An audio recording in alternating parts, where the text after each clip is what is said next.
Bonjour, c'est Eric, je vous souhaite la bienvenue dans cette nouvelle vidéo de la chaîne DevJeux. Dans la vidéo d'aujourd'hui, nous allons parler de Corona. Certains d'entre vous ont déjà entendu ce nom sur le site de DevJeux. Corona, c'est le framework que je vais vous enseigner sur le site de DevJeux. Mais avant de parler de ce framework dans la vidéo d'aujourd'hui, je vais d'abord préciser un truc qui est très important, c'est que j'ai remarqué un grand enthousiasme en fait quand j'ai remarqué dans ma communauté en fait quand j'ai annoncé que je publierai désormais des vidéos en plus des articles. C'est totalement normal parce que certaines personnes préfèrent apprendre avec de la vidéo, c'est normal, c'est plus simple, on voit directement ce qui est fait. Donc du coup, c'est un canal d'apprentissage très intéressant. Et il y a certaines personnes qui préfèrent lire des livres ou bien lire des articles pour mieux s'imprégner de ce qui est dit. Donc du coup, au lieu d'évoluer directement sur mes tutoriels, en continuant par ce qui devrait être fait, par ce qui doit être fait si vous voulez, suite à ce qui a déjà été publié sur le site, j'ai finalement préféré faire des vidéos sur ce que j'ai déjà publié en termes d'articles. C'est-à-dire actuellement sur le site de DevJeux au niveau des tutoriels, j'ai publié une vidéo sur la présentation de Corona, sur la présentation du langage de programmation Lua que nous allons utiliser. J'ai aussi parlé de Lua un peu en... Bon, je dirais pas en profondeur, mais sous forme d'initiation parce que j'ai publié 4 articles, je crois, si j'ai bonne mémoire, sur le site pour présenter le langage de programmation Lua. Donc, ce que je vais faire, c'est que je vais publier des vidéos qui vont reparler de ces sujets. Et rassurez-vous, ça va aller très vite. Je vais publier une vidéo sur Corona, une vidéo sur le langage Lua et une série de vidéos pour apprendre à utiliser le langage Lua. D'accord?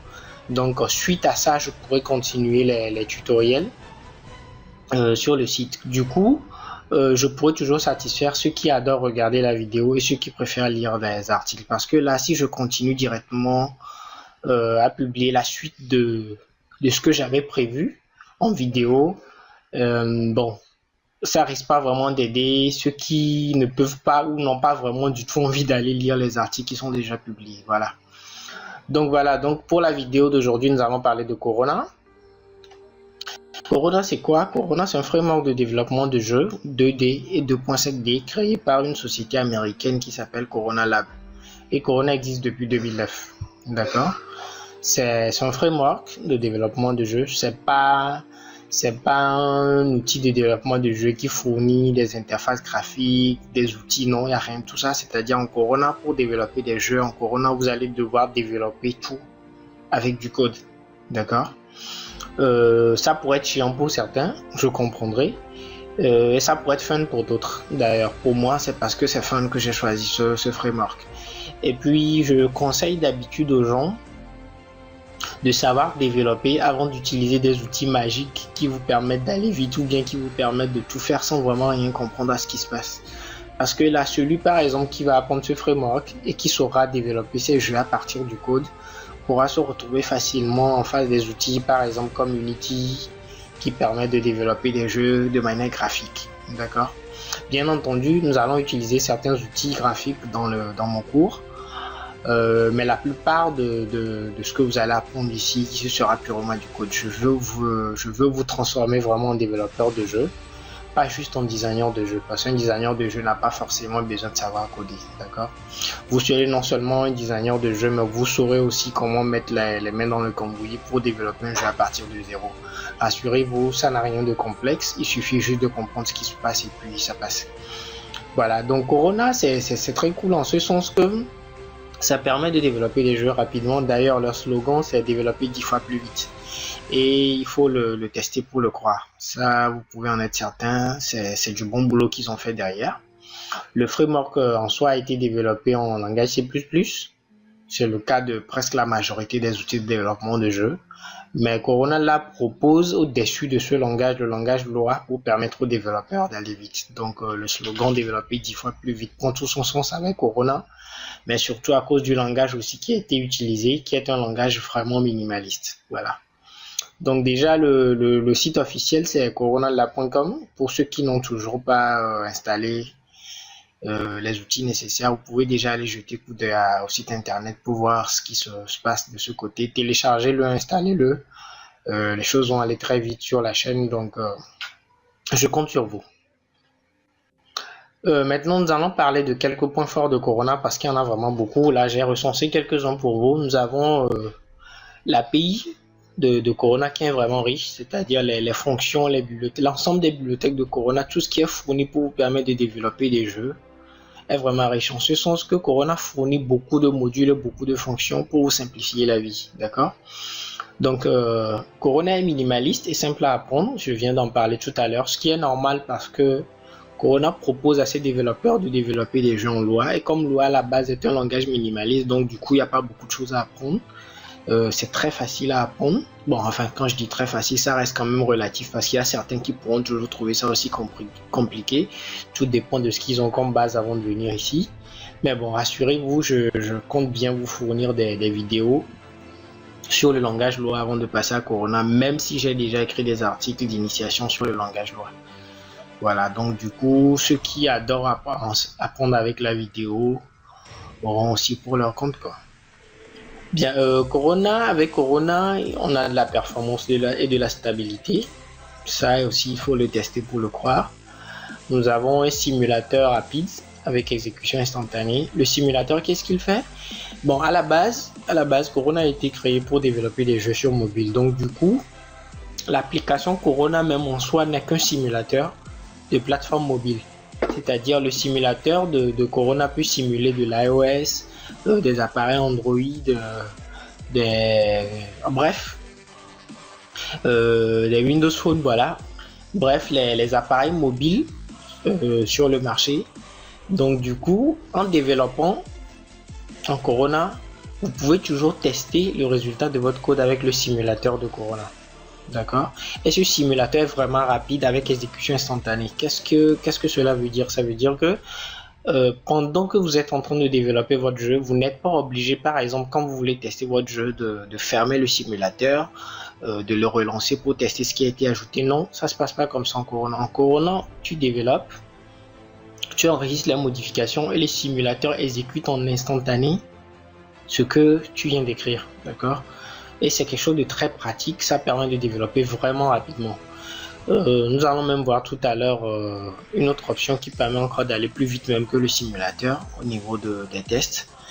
Donc regardez là à l'écran le simulateur en action. Là maintenant pour voir globalement à quoi ça ressemble. Bien, il y a aussi un marketplace disponible. Donc le marketplace est juste une place de marché en français, comme vous le savez déjà. Donc du coup, sur le marketplace de Corona Lab, vous avez plein de plugins qui apportent des fonctionnalités supplémentaires à l'API de Corona. Vous avez des images, vous avez du son, bref, tout ce dont vous avez besoin pour développer des jeux. Et sur ce marketplace, il y a plein de contenus qui sont gratuits et aussi des contenus qui sont payants.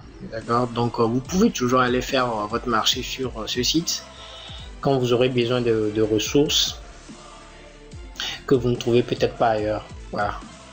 Donc l'autre point fort de Corona, c'est le fait qu'à partir du même code développé en Lua, vous pouvez déployer votre application ou votre jeu sur plusieurs plateformes. Ça, je l'ai déjà mentionné plusieurs fois sur le site. Donc vous pouvez développer des applications pour l'iOS, la plateforme iOS, l'Android, le Windows, le macOS, l'Apple TV et puis l'Android TV. Voilà. Le Live Build, la fameuse fonctionnalité de Corona. J'adore particulièrement cette fonctionnalité qui permet de tester en temps réel le jeu que vous êtes en train de développer sur votre appareil mobile. Qu'est-ce que cela veut dire? Ça veut dire qu'en plus du simulateur que vous avez déjà pour tester votre code, vous pouvez, avec cette fonctionnalité nommée le Live Build, développer des jeux sur votre PC et regarder le résultat en instantané sur votre téléphone mobile. C'est-à-dire, vous codez, vous enregistrez les modifications et votre appareil, que ce soit votre téléphone ou bien votre tablette, exécute en live la modification que vous venez d'apporter à votre jeu. Vous imaginez à peu près ce que ça veut dire là? Bon, ok, je vous laisse regarder cette petite vidéo pour mieux comprendre.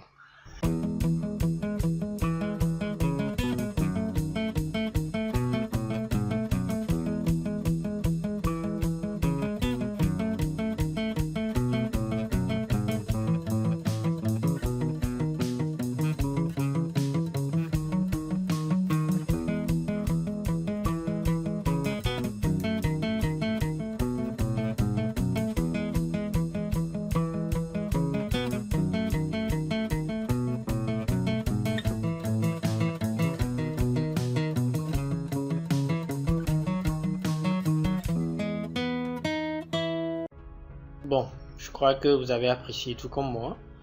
Vous avez déjà une idée de ce que c'est que le live build.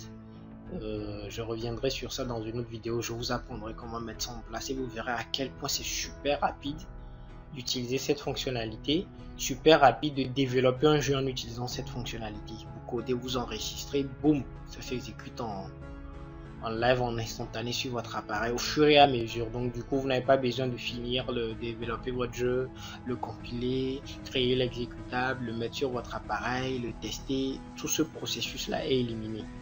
D'accord? Vous développez et vous voyez en même temps le résultat à la fois dans le simulateur et sur votre appareil. Et à la fin de votre développement, vous pouvez maintenant générer l'exécutable final et l'installer sur votre appareil. Voilà. Il y a plein d'autres points forts que je n'ai pas énuméré dans cette vidéo, d'autres avantages de Corona. Donc du coup, je vous laisse le temps de le découvrir au fur et à mesure. Okay? Bien. Étant donné qu'il n'y a pas d'outil qui n'a que des points forts, donc du coup j'ai préféré lister aussi ici quelques points faibles de Corona.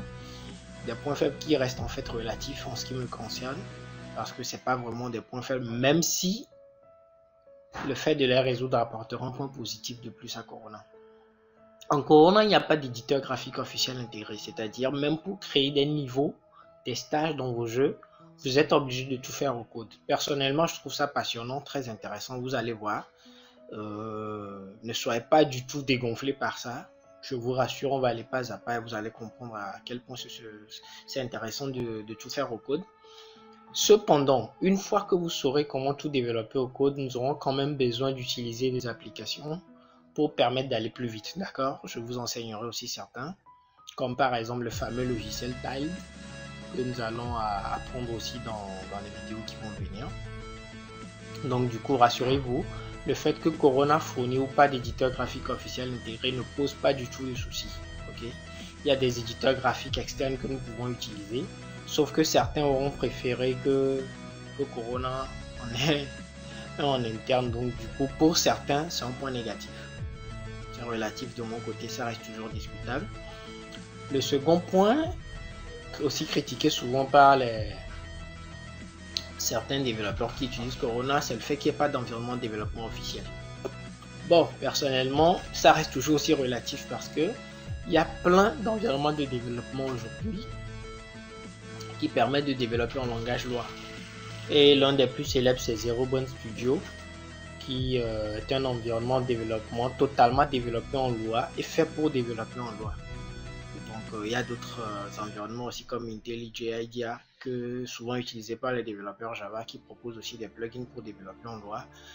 Et de plus, les éditeurs de code comme Sublime Text, Visual Studio Code fournissent aussi des colorations syntaxiques pour gérer le langage Lua. Donc du coup, le fait que Corona ne fournit pas en interne un environnement de développement n'est pas vraiment un point faible pour moi non plus, mais étant donné que ça fait partie de ce que certains développeurs mentionnent souvent, donc du coup j'ai préféré vous le mettre ici.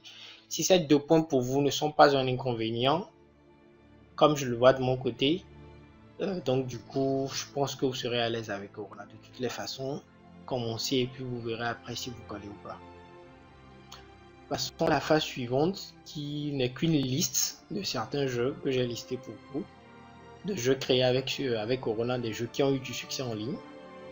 On retrouve par exemple Beast Battle 2 qui est un jeu Windows développé en Corona.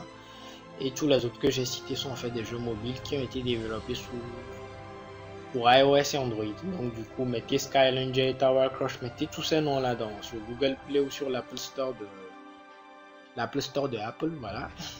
Et puis vous pourrez trouver ces jeux que vous allez installer, développer et les tester. C'est des jeux qui ont vraiment marché et qui ont purement été développés avec Corona, voilà. Donc en fait, il y a, je sais plus trop le nom de la page, mais il y a une page sur le site de Corona qui recense des jeux à fort potentiel, des jeux qui ont vraiment marché, qui ont été développés avec ce framework. Faites un tour sur le site de coronala.com et puis vous pourrez tomber sur ces jeux là. Je vous ai juste fait une petite liste non exhaustive pour que vous puissiez déjà faire quelques tests et voir les capacités de ce framework. Bien, je crois que c'est tout pour la vidéo d'aujourd'hui. Dans la prochaine vidéo, nous allons parler de Lua. Ce sera le début d'une série que j'ai nommée Débuter en loi. Et dans la prochaine vidéo, ce sera la leçon 1. Nous aurons la leçon 1 de cette série.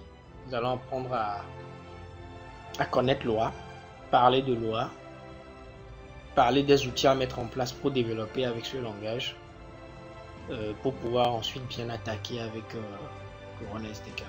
Voilà. Donc du coup, soyez tranquille. Pour les plus pressés, faites un tour sur le site, vous pouvez lire les cas tutoriels que j'ai publiés sur loi. Mais là, je préfère carrément faire des vidéos sur le sujet pour vous montrer exactement comment ça se passe, faire des exécutions devant vous, écrire des exemples de code devant vous, histoire de vous mettre plus à l'aise, je suppose. Enfin, j'espère. Ok, donc sur ce, je vous souhaite tout ce que vous voulez. Bonne soirée, bonne journée, bon après-midi, peu importe, je sais pas trop là où vous êtes. Et je vous dis à très bientôt. Allez, bye bye.